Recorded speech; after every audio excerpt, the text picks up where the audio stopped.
सत्संग। आत्मा पूर्ण गुरु के बताए हुए रूहानी अभ्यास द्वारा परमात्मा से मिलाप करती है। इस कार्य में सफलता के लिए कौम, मजहब, मुल्क, पहनावा, रहन सहन आदि बदलने की आवश्यकता नहीं है। नाम के अभ्यास के लिए घर बार त्यागने की जरूरत नहीं है और न ही जंगलों, पहाड़ों या वीरानों में जाने की। जीव को केवल उस सहज वातावरण की आवश्यकता है जिसमें उसका झुकाव संसार के बजाय प्रभु की ओर तथा माया में भटकने के बजाय नाम के अभ्यास की ओर रहे। ऐसा वातावरण किसी पूर्ण महात्मा की संगति में मिलता है। मन पर संगति का प्रभाव बहुत जल्दी पड़ता है। हम अच्छी संगति में अच्छे और बुरी संगति में बुरे बन जाते हैं। जुआरियों की संगति में जुआ खेलने के, शराबियों की संगति में शराब पीने के और चोरों की संगति में चोरी करने के संस्कार प्रबल हो जाते हैं। प्रभु के सच्चे भक्त सदा उसकी भक्ति के रंग में रंगे रहते हैं। सतगुरु तो प्रेम, भक्ति और ज्ञान की साक्षात मूर्ति होता है और उसके सत्संग में प्रेम, भक्ति और ज्ञान का अलौकिक वातावरण होता है। उसके रोम रोम से इन गुणों की वर्षा होती है जो अपने आप ही जीव के अंदर इन दिव्य गुणों का संचार करती है। यही कारण है कि संत महात्मा परमात्मा के सच्चे भक्तों की संगति करने पर इतना जोर देते हैं और मनमुखों की संगति से बचकर रहने की हिदायत करते हैं। हुजूर स्वामी जी महाराज ने अपनी वाणी में सत्संग की विस्तृत व्याख्या करते हुए उसकी महिमा गाई है। आप उपदेश करते हैं, अटक तू क्यों रहा जग में, भटक में क्या मिले भाई, खटक तू धार अब मन में, खोज सत्संग में जाई। आप एक और जगह फरमाते हैं, करोरी कोई सत्संग आज बनाए, मान बचन मेरा तू सजनी, जन्म मरण तेरा छुट जाए। जीव को जगह जगह भटकने के बजाय पूरे सतगुरु की संगति में जाकर परमात्मा की खोज करनी चाहिए ताकि उसका आवागमन का चक्र सदा के लिए समाप्त हो जाए। आपकी वाणी है, जीव अचेत न चेते भाई, घर सुख तज बन बन भटकाई, जाके घर सुख का भंडारा, क्यों भर में फिरे दर दर मारा। राधा स्वामी कहत सुनाई, कर सतसंग बूझ तब पाई। बिन सतसंग बूझ नहीं आवे, भाग बिना सतसंग न पावे। अज्ञानी जीव गलत साधनों के द्वारा और गलत स्थान पर परमात्मा की खोज करता है। संत सतगुरु के सत्संग में आकर उसको आत्मा और परमात्मा के रिश्ते का और परमात्मा की प्राप्ति के सच्चे आंतरिक साधन का ज्ञान हो जाता है और वह बाहरी साधनों में भटकने के बजाय आंतरिक सच्चे मार्ग पर चलने लगता है। स्वामी जी महाराज कहते हैं, राधा स्वामी धरा नर रूप जगत में, गुरु होए जीव चिताए, जिन जिन माना बचन समझ के, तिनको संग लगाए। कर सतसंग सार रस पाया, पी पी तृप्त अघाए। जो लोग परमेश्वर के स्वरूप संत सतगुरु की संगति में जाते हैं, सतगुरु के वचनों को हृदय में धारण करके उनके उपदेश पर सच्चे दिल से चलते हैं, उनको नाम और प्रेम का वह सार पदार्थ मिल जाता है जिसे पाकर उनकी जन्म जन्म की प्यास शांत हो जाती है। स्वामी जी महाराज फरमाते हैं, सत्संग पारस है, इसमें जो सच्चा होकर लगा वह कंचन हो गया। आपका कथन है, कलजुग खास यत्न कोई नाही, बिन सत्संग संत नहीं गाई। आपका भाव है कि कलयुग के निर्बल जीवों के लिए परमात्मा की भक्ति में सफलता प्राप्त करने का सबसे सरल और प्रभावशाली साधन सत्संग है। गुरु अर्जन देव जी सावधान करते हैं, कोट तीरथ मजन स्नाना, इस कलम है मैल परिजय, साध संग जो हर गुण गावे, सो निर्मल कर लीजय। स्वामी जी महाराज कहते हैं, सुरत चली धुलावन काज, चुनरिया मैल भरी। गई सतसंग के घाट, सुरत गुरु चरण धरी। पाया शब्द अगाध, हुई घट बीच खरी। चली सुरत आकाश, उड़ी ज्यों उड़त परी। जन्म जन्मांतरों से कर्मों और संस्कारों से मैली सुरत रूपी चुनरी सत्संग के घाट पर पहुंचकर साफ हो जाती है। सतगुरु रूपी धोबी इसे शब्द का साबुन लगाकर फिर से निर्मल कर देता है। स्वामी जी महाराज फरमाते हैं, इस जीव की मैल दूर करने के लिए सिवाय सत्संग के और कोई उपाय नहीं है। जैसे साबुन में यह ताकत रखी है कि कैसा ही मैला कपड़ा होवे और जब साबुन लगाकर धोया तुरंत साफ हो गया, या कि घास का ढेर जमा है और जब उसमें एक चिंगी डाल दी, एक छिन में सब भस्म हो जाता है। इसी तरह सत्संग है कि इसमें जन्म जन्म के कर्म कट जाते हैं और संस्कार दिन ब दिन बदलते जाते हैं। संतों से तीर्थ बनते हैं, तीर्थ संत नहीं बनाते। जिस स्थान पर बैठकर परमात्मा कोई सच्चा भक्त, प्रेमी, गुरमुख उस सच्चे प्रियतम के प्रेम के पवित्र वचन सुनाता है, जिस स्थान पर बैठकर कोई संत सतगुरु उस प्रियतम से मिलने के साधन और मार्ग का प्रचार करता है, वह स्थान ही परम पावन तीर्थ का दर्जा प्राप्त कर लेता है। गोस्वामी तुलसीदास जी ने पूर्ण संतों को चलते फिरते तीर्थ कहा है। मुद मंगलमय संत समाजू, जो जग जंगम तीरथ राजू। आप फरमाते हैं कि तीर्थों पर तो लोग लंबी यात्राएं करके अनेक मुसीबतें सहकर जाते हैं, पर पूर्ण संत चलते फिरते तीर्थ हैं। वे स्वयं लोगों के उद्धार और कल्याण के लिए स्थान स्थान पर जाते हैं। उनकी संगति आनंद का परम पावन सरोवर है। उनकी संगति ही सब तीर्थों का शिरोमणि तीर्थ है। सत्संग के शाब्दिक अर्थ हैं सत, अर्थात सत्य का संग।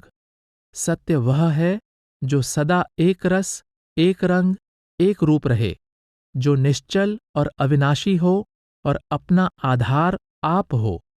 वह परमपिता परमात्मा सत्य है। वह जन्म मरण से परे है। वह अजर, अमर और अविनाशी है। वह अपना आधार आप है।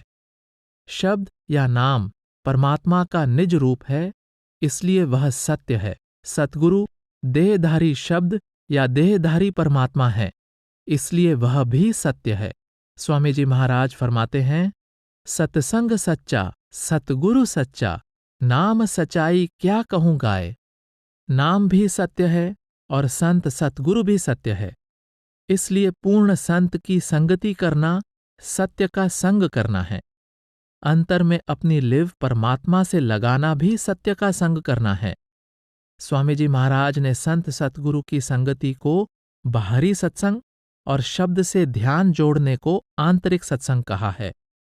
आप फरमाते हैं, बाहर का संग जब अस होई, सतगुरु सम प्रीतम नहीं कोई। तब अंतर का सत्संग धारे, सुरत चढ़े असमान पुकारे। गुरु अमरदास जी ने भी संकेत किया है कि पूर्ण गुरु की संगति और शब्द में लिव जोड़ना ही सच्चा सत्संग है। सतगुरु बाझों संगत न होई, बिन शब्दे पार न पाए कोई। स्वामी जी महाराज फरमाते हैं, एक, सत्संग के अर्थ ये हैं कि जहां कहीं संत यानी सत्पुरुष का संग होवे, सो संत खुद सत्पुरुष स्वरूप हैं। उनका संग सत्संग है और जो उनकी बानी और वचन हैं, उनमें या तो महिमा सत्पुरुष राधा स्वामी और उनके संत सद्गुरु स्वरूप की वर्णन की है, या जुगत उनके निज रूप और निज धाम की प्राप्ति की, या जिक्र प्रेम और प्रतीत का उनके चरणों में और उनके शब्द की धुन में, या उस हालत का जो अनुरागी अभ्यासी को रास्ते में मुकाम मुकाम पर पहुंचने पर हासिल होती है। वर्णन किया है तो ऐसी बानी और वचन का सुनना और उसको विचारना और उसको धारण करना और अंतर में उनके चरण अथवा शब्द में मन और सुरत को जोड़ना, यह सत्संग है। 2. सतगुरु रूप आप सत्पुरुष का है, इसलिए उन्हीं के संग का नाम सत्संग है और बाकी सब झगड़े हैं। इनसे कभी जीव का उद्धार नहीं होगा।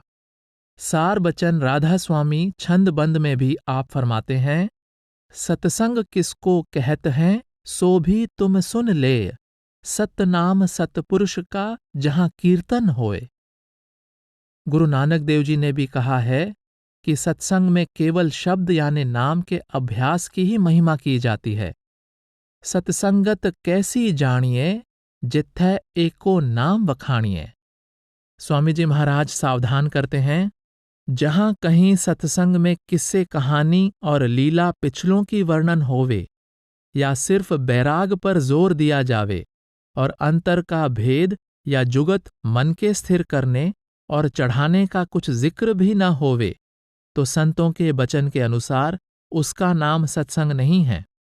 आप एक अन्य प्रसंग में कहते हैं, आजकल गृहस्थी और भेष जब अपने स्थान से चलते हैं तो तीर्थ का भाव करके निकलते हैं, और सत्संग जो सबका सार है उसकी किसी को तलाश नहीं है और न उसका कुछ भाव है।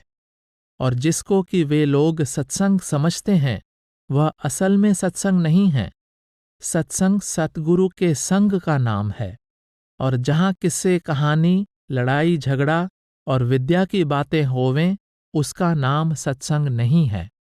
स्वामी जी महाराज सत्संग को भजन की बाढ़ कहते हैं। प्रथम सरन गहो सतगुरु की, द्वितीय बाढ़ धरो सत्संग की। बाढ़ नए अंकुरित पौधों को जानवरों से बचाती है और तैयार फसल की लुटेरों से रखवाली करती है। अभ्यासियों और सांसारिक वृत्ति वालों को समान रूप से सत्संग की आवश्यकता है। सत्संग की बाढ़ सत्संगी को विषय विकारों और पाप कर्मों से और अभ्यासी को अहंकार, रिद्धि सिद्धि और करामातों के विनाशकारी आक्रमण से बचाकर रखती है। सत्संग से दूर होते ही मन का जोर बढ़ जाता है और हम फिर वहीं पहुंच जाते हैं जहां से चले थे। आप सार बचन राधा स्वामी वार्तिक में अभ्यास न करने वाले और सांसारिक वृत्ति वाले सत्संगियों को उपदेश देते हैं, सत्संग मुख्य है, इसमें पड़े रहने से बहुत से फायदे होते हैं। यहां तक कि जैसे पत्थर जो पानी में पड़ा रहता है तो शीतल रहता है, अगरचे अंतर में उसके शीतलता असर नहीं करती है, पर फिर भी जल के बाहर के पत्थरों से बेहतर है। ऐसे जो जीव बाहर से सत्संग में आ बैठते हैं और अंतर में उनके नहीं धंसता है तो कुछ हर्ज नहीं है, संसारी जीवों से फिर भी बेहतर हैं। आहिस्ता आहिस्ता अंतर में भी असर होने लगेगा। इसके विपरीत परमार्थ में उन्नति कर चुके अभ्यासियों की दशा का वर्णन करते हुए आप कहते हैं, सतगुरु संग कभी न छोड़ूं, मन तन से नाता तोड़ूं, गुरु बल से कर्म निकारूं, सत्संग से काल पछाड़ूं। सतगुरु की संगति में रहकर अभ्यास करने वाले साधक तन तथा मन के बंधनों, कर्म के प्रभाव और मन माया के जाल से सरलता पूर्वक बच जाते हैं। आप फरमाते हैं कि चाहे हृदय का बर्तन गंदा हो और मन में सतगुरु और शब्द के लिए नाम मात्र भी प्रीति न हो, सत्संग का पल्ला नहीं छोड़ना चाहिए, क्योंकि मन पर एक दिन संगति का प्रभाव अवश्य पड़ेगा। पड़ा रहे सत्संग के माही, धीरे धीरे तो छुट जाई। स्वामी जी महाराज सावधान करते हैं, संतों का सत्संग करना बहुत मुश्किल है। किसी का यह हाल है कि सत्संग करते हैं और फिर नहीं करते, यानी बैठे वचन सुनते नजर आते हैं पर मानने के वास्ते नहीं सुनते। फिर उनको सत्संग क्या फायदा करेगा? सुनना और समझना उनका ही दुरुस्त है जिनके हृदय में असर होता है और उनके मुआफिक थोड़ा या बहुत बर्ताव भी है। स्वामी जी महाराज जीव को समझाते हैं, अधिकारी बिन प्रगट नहीं फल, सत्संग में तो कीन्हा सब चल चल। सत्संग और सतगुरु क्या करें, सो जीव भवजल कैसे तरें। पत्थर पानी लेखा बरता, जल मिश्री सम मेल न करता। आप कहते हैं कि हमारा सत्संग के साथ पत्थर और पानी का रिश्ता नहीं, मिश्री और पानी का सा रिश्ता होना चाहिए। पत्थर पानी में नहीं घुलता, परंतु मिश्री घुल जाती है। इसी तरह हमें सत्संग में पहुंचकर सतगुरु के उपदेश को हृदय में बसाकर उस पर अमल करना चाहिए। जब तक हम सतगुरु के उपदेश के अनुसार जीवन को नहीं ढालते, तब तक हमें सत्संग से पूरा लाभ प्राप्त नहीं हो सकता। कबीर साहब फरमाते हैं, गंगा कै संग सलिता बिगरी, सो सलिता गंगा होए निबरी। चंदन कै संग तरवर बिगरियो, सो तरवर चंदन होए निबरियो। पारस कै संग तांबा बिगरियो, सो तांबा कंचन होए निबरियो। संतन संग कबीरा बिगरियो, सो कबीर रामय होए निबरियो। गंगा में समाकर मामूली नदी भी गंगा का रूप धारण कर लेती है।